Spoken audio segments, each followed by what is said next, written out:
Assalamu alaikum dear students. I am Sumaya Mohammed from Boys Higher Secondary School in Su.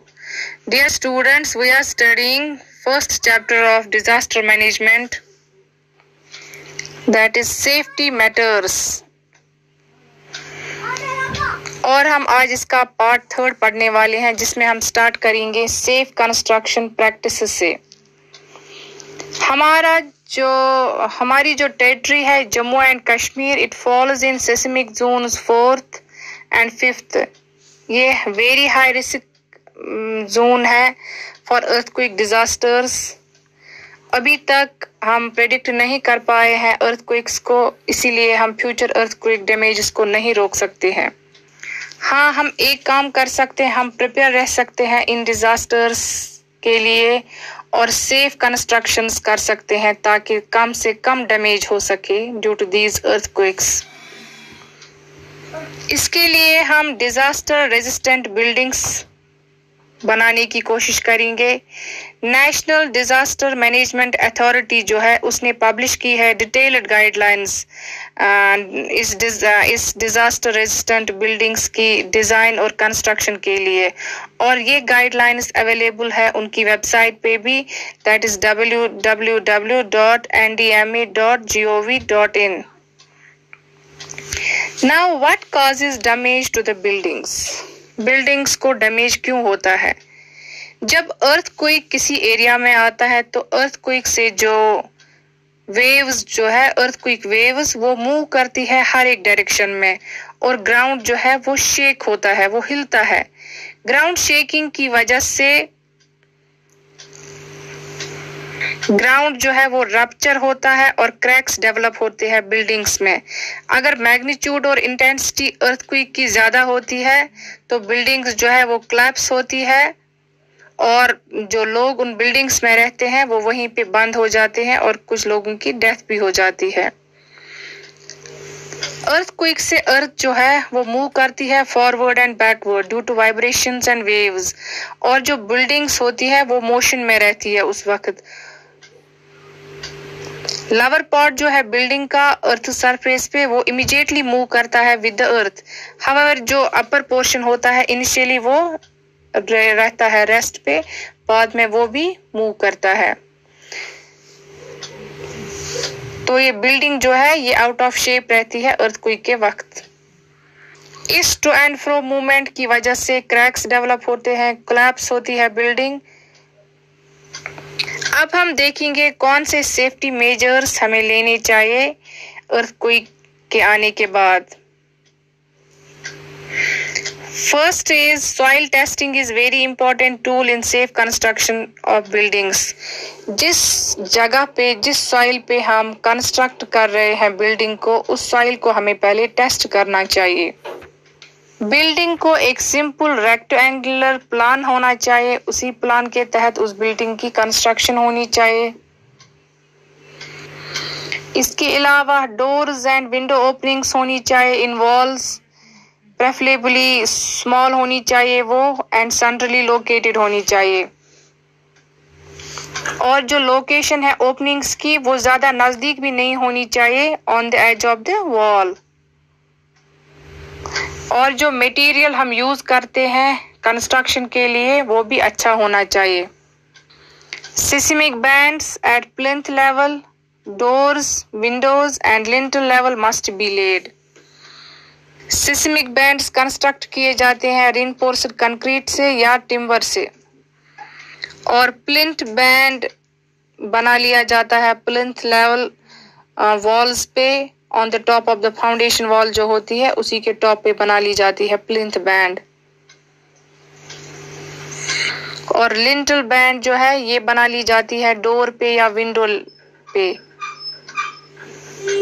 और vertical steel bar होना चाहिए हर एक corner पे, और T junction होना चाहिए वॉल्स पे।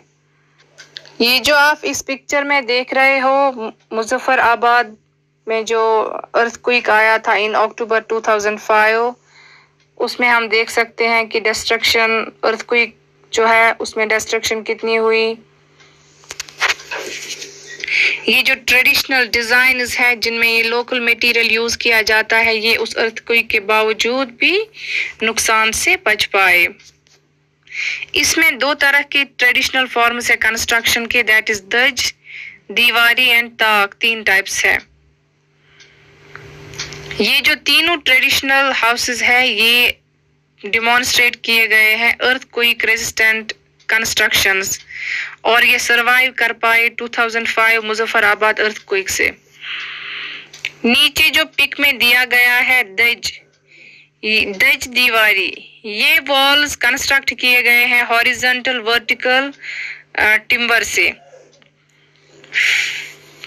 और इनमें ब्रिक्स लगाई गई है और रबल एंड सॉफ्ट अर्थ, मिट्टी भी लगाई गई है इनके बीच में, और ब्रिक्स भी मिट्टी ब्रिक्स और लकड़ियां एंड लाइम मोटर। और पार्ट सी ताक कंस्ट्रक्शन में आप देख सकते हो लार्ज टिम्बर जो है वो लगाया गया है on both sides of the walls at the level of the floors and Windows and Tide together through the walls and at the corners. ये दोनों टेक्निक्स से जो है बिल्डिंग्स जो है वो मजबूत रहती है, that is why they are demonstrated as resistant earthquake resistant constructions. और जो इसमें ये लकड़ी का फ्रेमवर्क बना होता है ये एक्ट करता है एज सेस्मिक बैंड, और ये स्ट्रेंथ देता है इस बिल्डिंग को, अर्थक्वेक प्रोन एरिया बनाता है।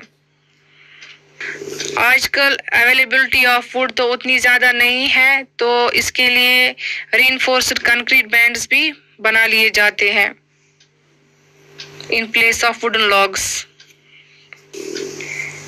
रेट्रोफिटिंग ऑफ एग्जिस्टिंग बिल्डिंग्स, बहुत सारी जो बिल्डिंग्स है जो पहले बनी हुई है वो अर्थक्वेक रेजिस्टेंट कंस्ट्रक्शंस नहीं है, तो इनको अर्थक्वेक रेजिस्टेंट बिल्डिंग्स बनाने के लिए रिट्रोफिटिंग की जाती है। इसमें क्या किया जाता है, प्लंथ बैंड्स बना लिए जाते हैं, ऐड किए जाते हैं, वर्टिकल बैंड्स ऐड किए जाते हैं, horizontal bands, lintel bands, angle bands, ये सब ऐड किए जाते हैं एक बिल्डिंग को अर्थक्वेक रेजिस्टेंट बिल्डिंग बनाने के लिए। और इसका कॉस्ट आता है 5 to 10% of total cost of the building. पूरी बिल्डिंग का जो कॉस्ट होता है उसमें लगा होता है उस बिल्डिंग को बनाने के लिए, उसका 5 से 10% लगता है इसको अर्थक्वेक रेजिस्टेंट बिल्डिंग बनाने के लिए। Next topic is communication during disasters, that means how to communicate during and after a disaster. Disaster के वक्त हमें किस तरह से बातचीत करनी चाहिए। First is call 100-101 only if you have a life threatening emergency. Emergency numbers को हमें फोन करना है जब लाइफ थ्रेटनिंग इमरजेंसी होगी, और वो नंबर्स है 100 एंड 101। टेक्स्ट ईमेल्स का हम इस्तेमाल कर सकते हैं इस वक्त। सभी फोन कॉल्स जो भी हम करें वो हमें ब्रीफली हमें उस पे बात करनी चाहिए, सिर्फ इम्पोर्टेंट इंफॉर्मेशन देनी चाहिए फोन पे। और अगर कभी फोन ना मिल जाए तो हमें वेट करना चाहिए 10 सेकेंड्स का, या फोन ना उठाए जिसको हमने फोन किया है तो 10 सेकेंड्स के लिए वेट करना चाहिए और फिर रिडायल करना चाहिए फोन को फिर से। अपने फोन की बैटरी का भी ख्याल रखना है, बैटरी ना खत्म हो जाए। रेडियो जो है उसको लगातार सुनते रहे, उसके जो जरूरी ऐलान होते हैं, इंफॉर्मेशन होती है वो सुनना चाहिए। टीवी अगर होगा कहीं पे वो सुनना चाहिए, रेडियो स्टेशंस, न्यूज अलर्ट्स, उन सब के बारे में इंफॉर्मेशन होनी चाहिए। नाउ हम इसके बाद पढ़ने वाले हैं role of community during disasters. Community भी एक अपने आप में एक इंस्टीट्यूशन है जो कि बहुत इंपॉर्टेंट रोल प्ले करती है इन डिजास्टर मैनेजमेंट।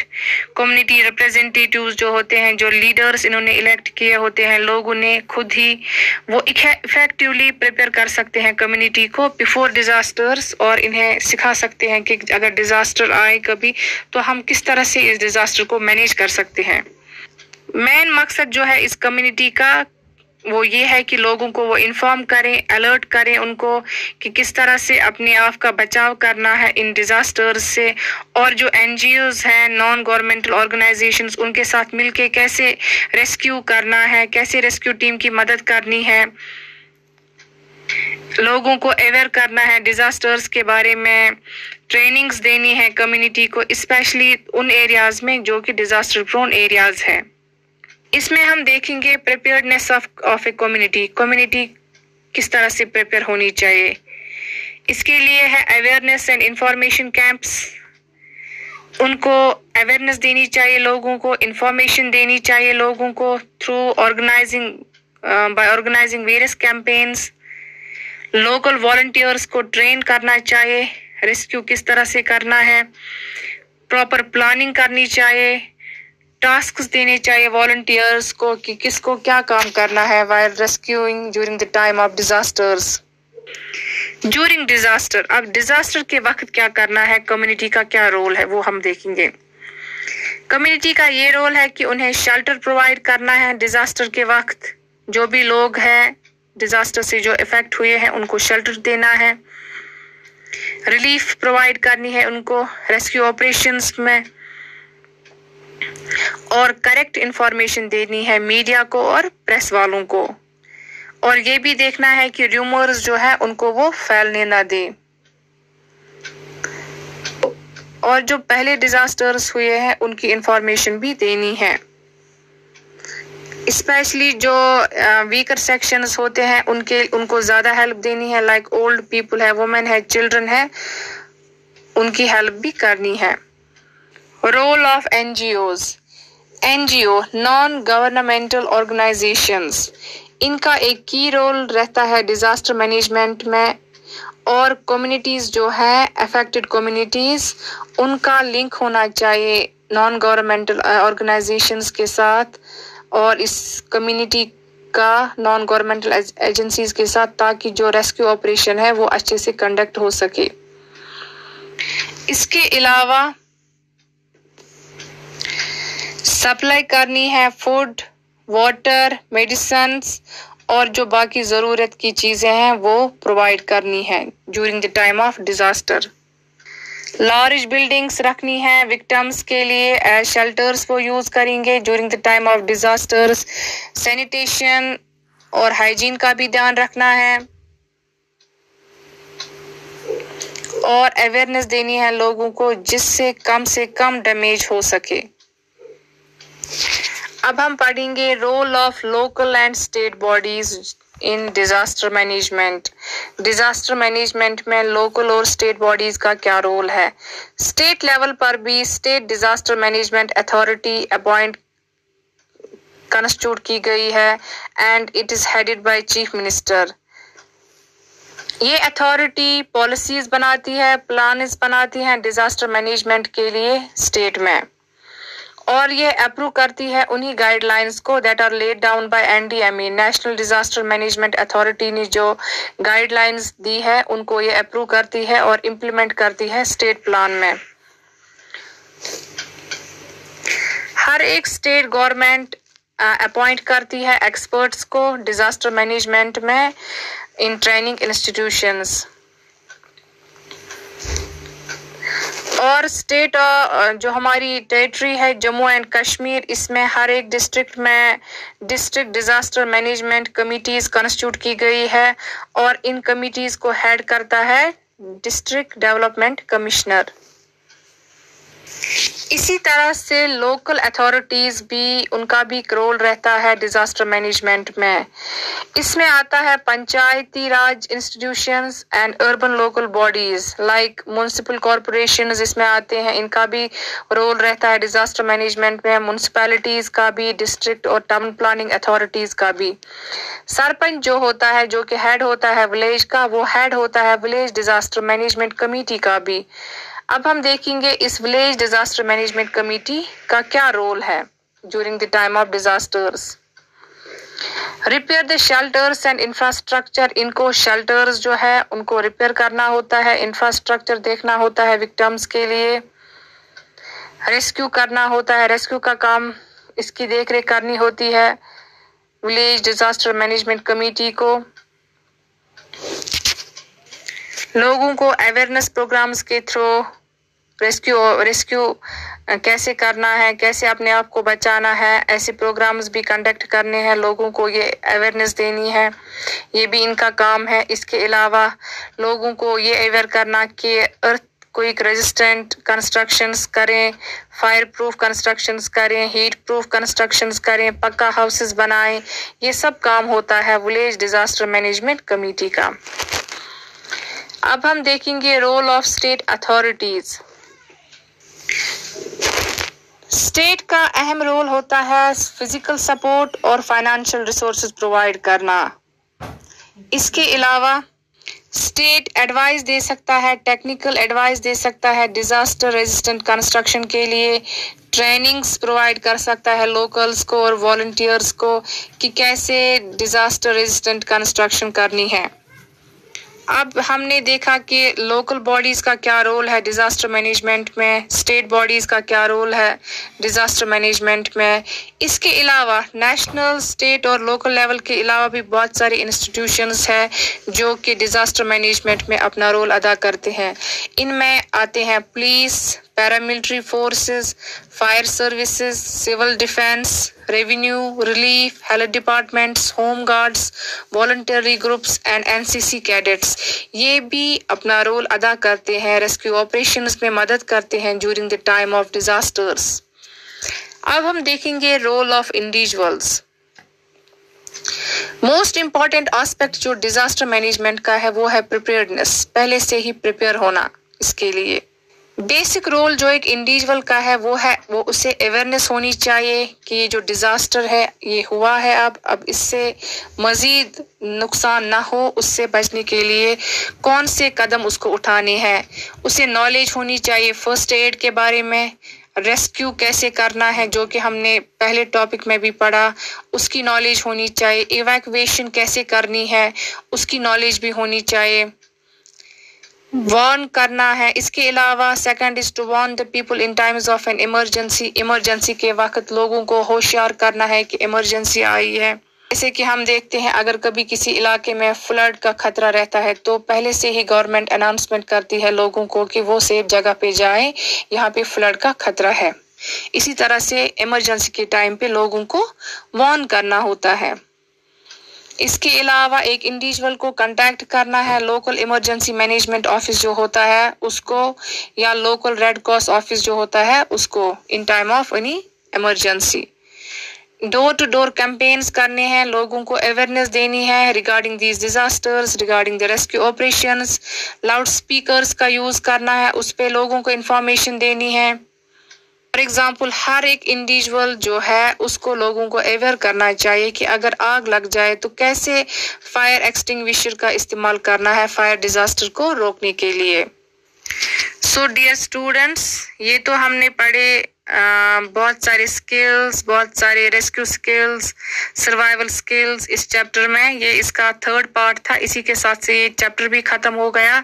तो इस चैप्टर में हमने पढ़े different survival skills, search and rescue skills, safe construction practices पढ़े हमने, वेरियस स्ट्रक्चरल सेफ्टी मेजर्स देखते हमने for constructing disaster resistant buildings, emergency communication during a disaster वो हमने पढ़ा, शेयरिंग रेस्पॉन्सिबिलिटी वो भी पढ़ा, रोल ऑफ इंडिविजुअल क्या होता है, रोल ऑफ कम्युनिटी क्या है, एनजीओज का रोल क्या है, लोकल बॉडीज का रोल क्या है, स्टेट बॉडीज का रोल क्या है during the time of disasters, ये भी हमने पढ़ा।